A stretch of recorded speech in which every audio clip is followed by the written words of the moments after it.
All right. Welcome to another episode of Do Hard Things. My name is Mike Dowling, and today we've got Gerry Miller, who is the founder and chief executive officer of Cloudticity. And Gerry's a serial entrepreneur with a big focus on the healthcare space. He's got over 30 years of technology industry experience, and he's held all the titles: CEO, CTO, COO. And his focus has been on relentless execution and commitment to results. And it's fair to say that it's in his blood. I find him to be the living definition of do hard things. So, Gerry, welcome to this episode. And how are you today? Doing great, Mike. Thanks for having me. You just made me feel old with the 30-year comment. I think we both feel that way. So it's probably appropriate. The That's great. reality is years isn't all that much time, but it is a lot of time in the world of cloud. Yeah. But I'm actually a little bit interested to understand a little bit about your motivation because you've got an interesting background. And I know that you started pretty much going to school for music. You were a jazz enthusiast and you went to the Berklee College of Music I did. and played in multiple jazz bands. So, give me a little bit of a background on how you got from Berklee College of Music and running a successful recording studio while you were there to the world of technology and ultimately the cloud. Yeah. So as you mentioned, I'm a musician. I was studying jazz composition and performance at Berklee. And like most good things that have happened in my life, I got into technology quite by accident. I've always been pretty good with technology, all the way back to elementary school where I broke into the school computers and sold A's. Yeah, I hope my mom doesn't watch this. Where were you? Sorry, I could mom. have, I could have bought a few of those. Yeah, right. Yeah, so I've always been into technology. As it turns out, there's proven correlation between music and technology. They've done brain wave studies, and the way that a composer's brain works while he or she is composing music is very similar to the way a programmer's brain works when they're writing code. So while the two fields might seem different, there's a good correlation. Over a summer between my sophomore and junior year at Berklee, I picked up some consulting work just to, make money over the summer. One thing led to another, and by the end of the summer, we had about 100 people. We were writing small talk-based derivatives trading software for Wall Street. So I deferred a semester, and one day I might go back. Wow. Yeah. So you had the ability to understand coding because of your music writing capability, but there are still things that you need to understand about how to write code. How did you learn that in such a way that you were able to actually consult for an organization and actually do some of that for derivatives? So, I'd been coding. I learned basic computer programming in sixth grade, and taught myself C and assembly language, and various programming languages through the years. So I didn't come into it completely cold. The financial markets were very different, but I love a challenge, and it was fun to learn something new. So, being able to apply technology to solve some really hard problems in a domain where I got to spend a lot of time learning new things was pretty exciting. Yeah, that's. I think you just keyed on something that we use as a rather important leadership principle at AWS, which is learn and be curious. So you were curious enough to learn how to do some coding on your own in the early days, Yeah. which kind of so people say geez, that guy's lucky. And the reality is it luck, or have you actually put yourself into a position to take advantage of an opportunity that others would find lucky? You know what I mean? So you had an opportunity to go work for an organization that needed consultants, and you had the necessary skills to talk the language. Well, I do feel extraordinarily lucky, and many things just kind of showed up for me, and I don't ever take that for granted.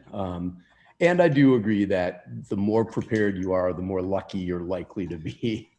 Um, so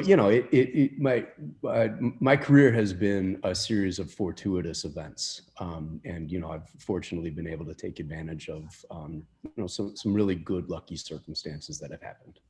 Yeah, well, so after college, you started a company. I believe it was Clarity Group, Yep.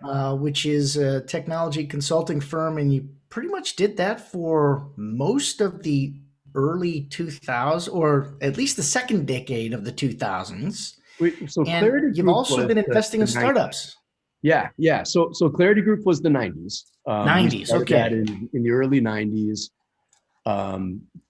We started it pre-internet, and we focused on, we leveraged some of the success that we'd had building financial software. And so we really specialized in, at the time, using Microsoft technologies to build primarily financial software. So our customers were Bank of Boston and State Street Bank and Fidelity and companies like that.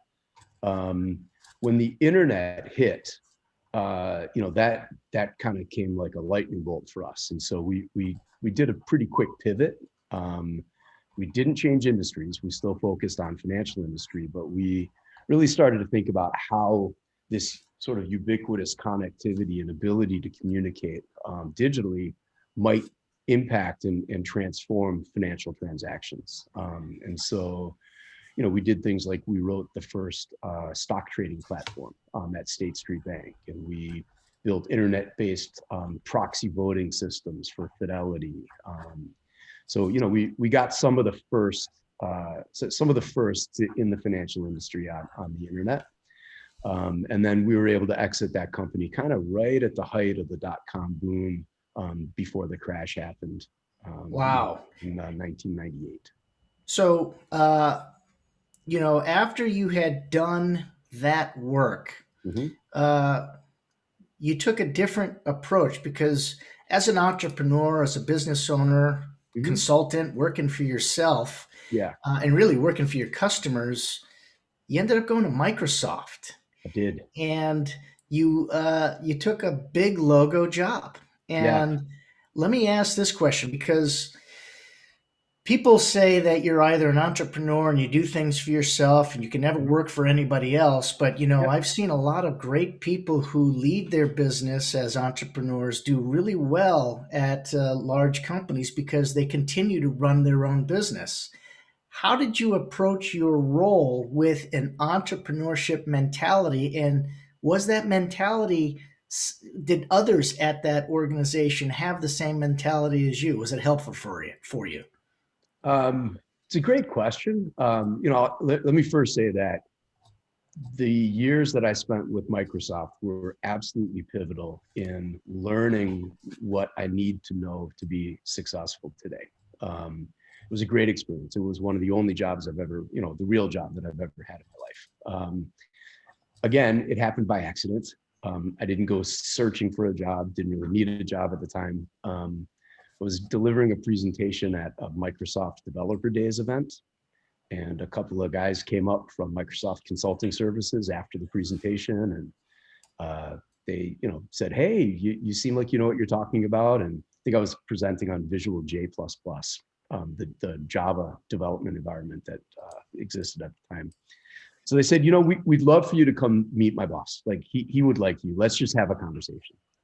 So I went in. Yeah, I think I was wearing shorts and flip flops, and I went in and chatted with the guy. He's like, "Oh, I want you to meet this other guy." About 3 conversations later, I finally realized, I'm like, "Am I being interviewed?" And they said, "Yeah. What do you think you're doing here?" So I didn't know, and I had really no intention, but I got a good offer and decided to take it. And so, but as you mentioned, at the time, Microsoft was much smaller.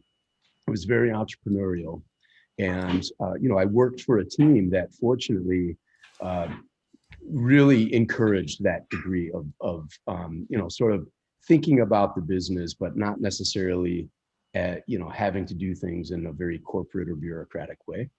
And we did some really good things over the years. It was a lot of fun. I learned a tremendous amount about scale, about global nature of business, about operationalizing things in ways that are not so ad hoc. And it was a great experience. The things that I'd like to kind of drill into on that is you have this mentality. You probably saw it as a very entrepreneurial organization. I've worked with a lot of people who were also at Microsoft at the same time, Yeah, who would see it less entrepreneurial and more as an enterprise. yeah, Yeah, it's been around for 50 years or so. So the right. reality is it's established. Um, what do you do to help others, or what could you share with others to help them adopt your kind of mentality about owning your business, being an entrepreneur in any role that you're at, Yeah, so that they can, whatever company that they're in, yeah. uh, deliver some of the same types of results that you deliver because you're seeing it from a different lens?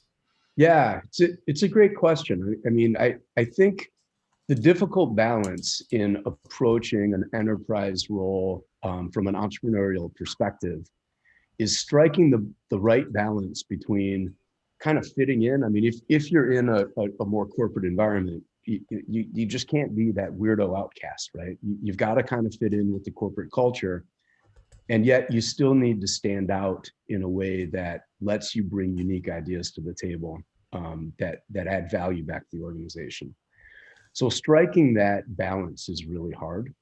Um, and I think you just have to want to do it. A lot of people are very content to just go to work, get their job done, hang up their uniform at the end of the day and go back home and spend time with family. And that's great. Hats off to somebody that wants to do that. That's a wonderful thing. Um, I don't know if it's blessed or cursed with, I just tend to see things differently. I always have. And so, um, opportunities or things that can be or things that should be um, are obvious to me. And so it's very difficult for me to be in an organization and not bring some of those ideas out to the forefront, just because it's always bubbling up in my head. Yeah. So when I hear you say what you just said, I hear I'm pretty confident in what I'm thinking, and I'm not afraid to share that opinion. And I see this happen a lot. This inability for people to actually, so to think big, right? Yeah, It's not that the thought is impossible to understand. right. It's that the people that are thinking it would never have the audacity to go do it Yeah, because they themselves don't really believe yeah, that either they should be thinking that way or right, that they could even attempt to accomplish it.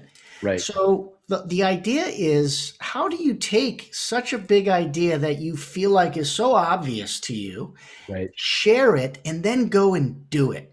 What How do you get beyond the fear of the failure that people are so afraid to experience? No, it's a great question. So, at Cloudticity, like with Amazon's leadership principles, we have 8 principles that really define the bedrock of our culture. And one of the more important ones is courage. Um, and we don't define courage as the lack of fear. A lack of fear, I think, is recklessness. Courage is the ability to operate in the face of fear, despite the fear. And so going and doing these things does take courage. And I really give kudos to my team because we have a team of people who every day go forth and do things that nobody's done before.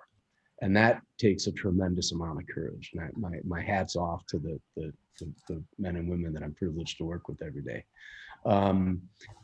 And I think some of it is, the willingness to move forward in the face of potential failure, in some cases probable failure.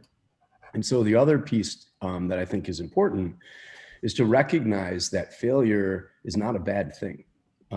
If you view failure as an indicator that your worth is somehow impacted negatively, then it's going to be really hard to go out and do things which will likely involve failure. If, on the other hand, you view failure as just another lesson along the way, like, hey, now I know another way that won't work. That's a great approach. And I think that's important. I love that. I heard the other day somebody was talking about the concept that people might have where everything they try, they should be successful at. And I think that's a rather entitled way to think.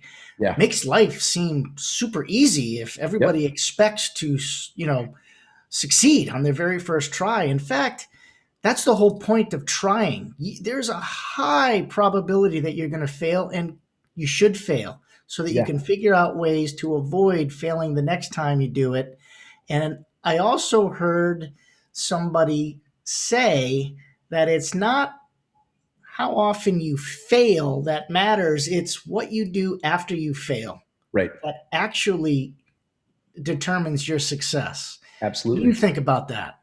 It's 100%. I mean, if you look at, like, how many times did Thomas Edison have to experiment with different filament types to invent the light bulb? Right. He must have failed 10,000 times, right? Imagine if he had given up, right? Yeah. So the people that I see around me that are successful in that sort of concept or approach are ones that don't think in terms of failure. Failure is actually a success because you learned something, and that's a successful thing. You've crossed off one more way that it's not going to work, and that you've gained knowledge based on that. And, if you take it as this abject personal defeat, you'll never get beyond the lesson that failure teaches, which is just, hey, now you know a different thing that you didn't know before that failure occurred. Yeah. Failure is not a bad thing. Failure is a good thing. And one of the reasons that we love cloud technology, for example, is it reduces the negative impact of failure, right? So we can fail really. If we have this crazy idea that we want to spin up 10,000 CPUs and analyze a petabyte of data, and if we had to do that in a data center, that would have been a $5 or $10 million investment just to buy the iron necessary to do that. But we can do that now for $200, and in 15 minutes, we know whether it worked or not, but the cost of failure plummets. And so, one of the things that I love about technology and the evolution of technology is if you leverage it effectively, it will reduce the cost of failure, and it will increase the speed at which you achieve failure, which is a really good thing. Yeah, such a good thing, because I heard yesterday, listening to our sales kickoff, about 4% of what is being delivered for IT is being done in the cloud. So the most of the growth is ahead of us. And yet you have articulated such an easy way to approach big thinking by limiting the cost of failure. What is preventing others from taking what you have experienced and actually implementing that? What is the hardest thing for them to get their heads wrapped around? Doing it. I don't know how else to put it. You can plan and think and research and understand, but at some point you got to just go do it, right? And we see companies like, we work with customers that when we take them on as a new customer, they've just been paralyzed because they don't know how to do it. They're afraid of the negative consequences. We focus exclusively on the healthcare industry. So the cost of misconfiguring an S3 bucket, for example, and inadvertently revealing patient, protected health information, that's a devastating cost. And in fact, in most cases, it results in loss of the business. And so, it's just that inability to move past the starting line. Yeah, well, so that is fear, and that is coming from a perspective of limiting risk. Mhm. But there is a risk that you're also um, actually exposing yourself to when you do nothing. Yeah, And, you know, the reality is what I think many people are looking for is proof. Give me right. proof. Yeah, Give me a guarantee. yeah, And I don't know that anybody can ever be guaranteed anything other than you certainly can't get better if you do nothing. And you have right. an opportunity to really add value to your customers when you take advantage of technologies that do limit your risk Yep. and give you new ways to actually support your customers. So the reason I bring this up is you mentioned something earlier in our conversation about your team doing things that had never been done before. And it wasn't all that long ago, in 2020, that you were named to Fast Company's list of most innovative companies of the year. All Yeah. right.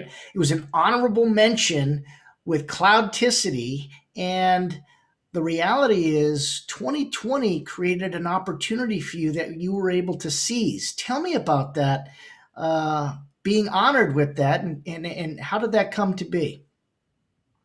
So we've always, from day one when we started the company over a decade ago, we've always taken the approach of let's not look at how our competitors operate, but if we were to invent a new business with a blank sheet of paper and no history behind it, what would that look like? And so we've always tried to be innovative. We're a managed services, managed compliance, and managed security partner for healthcare on cloud, but we deliver managed services very differently. It is, in almost all cases, managed services is a very manual business that involves a lot of headcount. MSPs tend to send armies of people to manage their customers' data centers. We realize, since we deal only with virtualized infrastructure, that what most people view as a headcount problem, we were able to view as a software problem.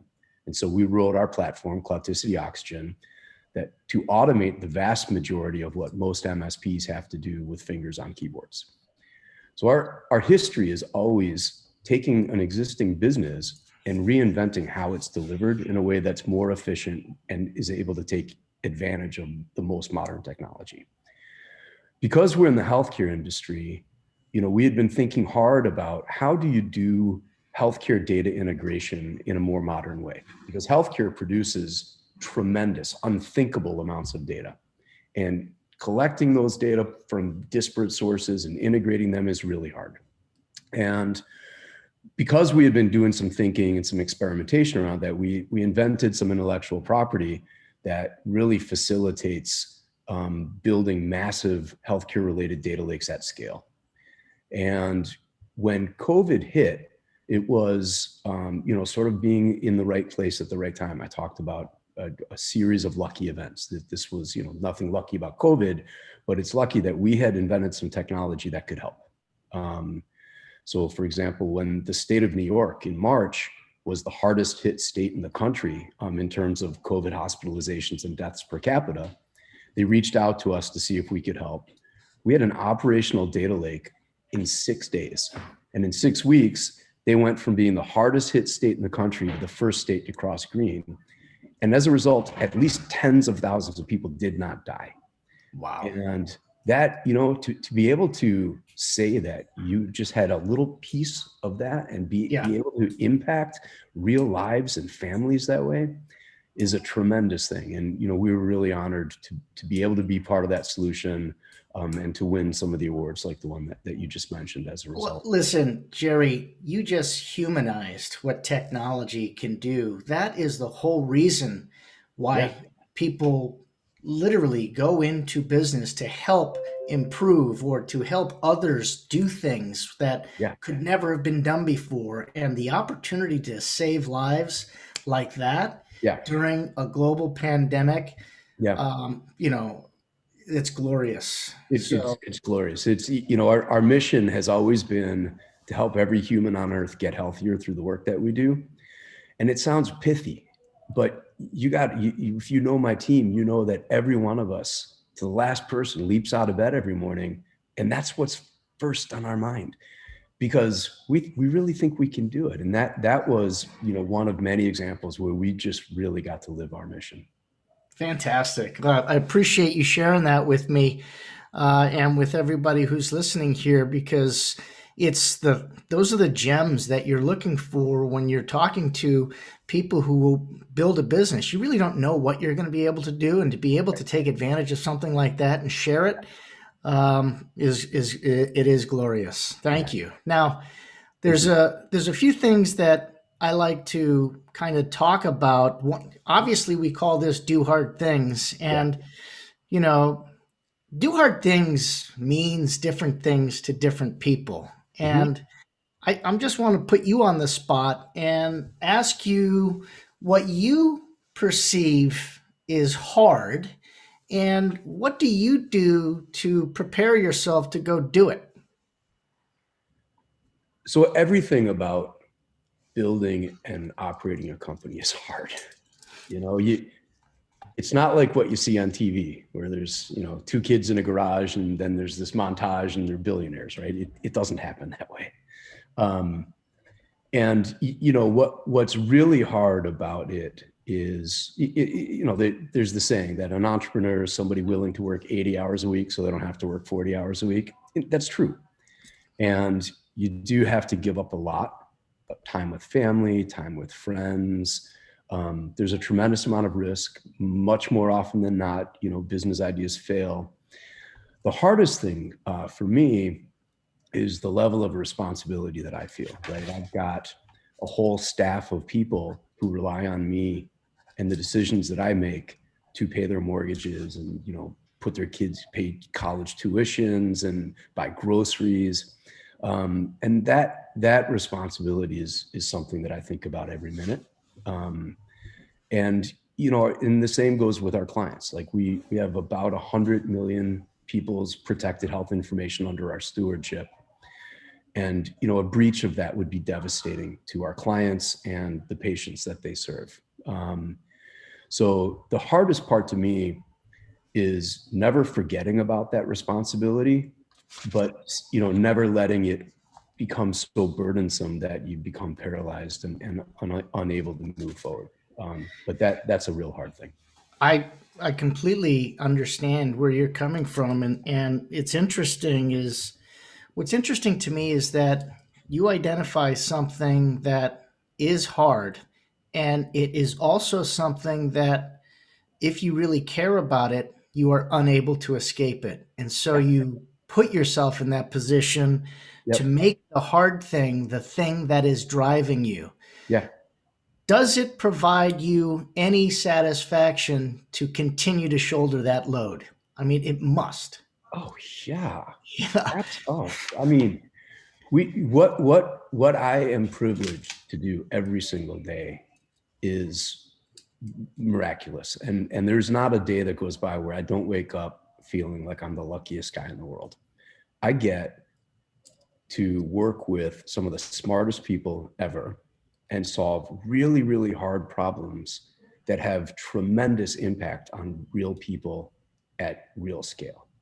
Who is lucky enough to be able to do that day in and day out? It's a tremendous honor to be sitting where I'm sitting. I love it. So, last question I've got is, obviously you've got things that you want to accomplish with your company Yeah. and with yourself. What is one hard thing you'd like to do next? I'm a father of four, so um, that's a great question. I love challenge. I love Yep. physical challenge. I love travel. I love going to unique, exotic, far-flung places and doing interesting things that, most Americans don't do. So, pandemic has really kind of shut that down for now. And the dedication and focus that, Cloudticity, my day job takes, doesn't really afford me the opportunity to do a lot of those things. But I would like to get back to, I like to take my children on really exotic trips and show them that the whole world doesn't look like what we see every day, and expand their horizons a bit. And I look forward to getting back to some more of that. Yeah, be good to put this experience behind us as an experience and not a rule of thumb on how we end up moving forward. We've got to be able to get back to tactile, Yeah. engagement and seeing what else is out there. So I Yeah. appreciate you sharing that with me. I know that's a little bit personal, but I've really enjoyed this conversation, Gerry. I'm looking forward to continuing this conversation with you because while the pandemic seems to be, we're looking at turning the corner on that, it's not the end. There's going to be other things that are coming down the pike. It's already being discussed. Oh, yeah. And I believe that our organizations and your company in particular, because of the aging society that we've got, Yeah. Yeah. are going to be in a position to do some really amazing things over the coming short years. And Yep. I'm looking forward to having a continuing conversation about where you've gone step after step and see if we can grow this together. So I'm looking Yeah. forward to Thank having you. more conversations with you.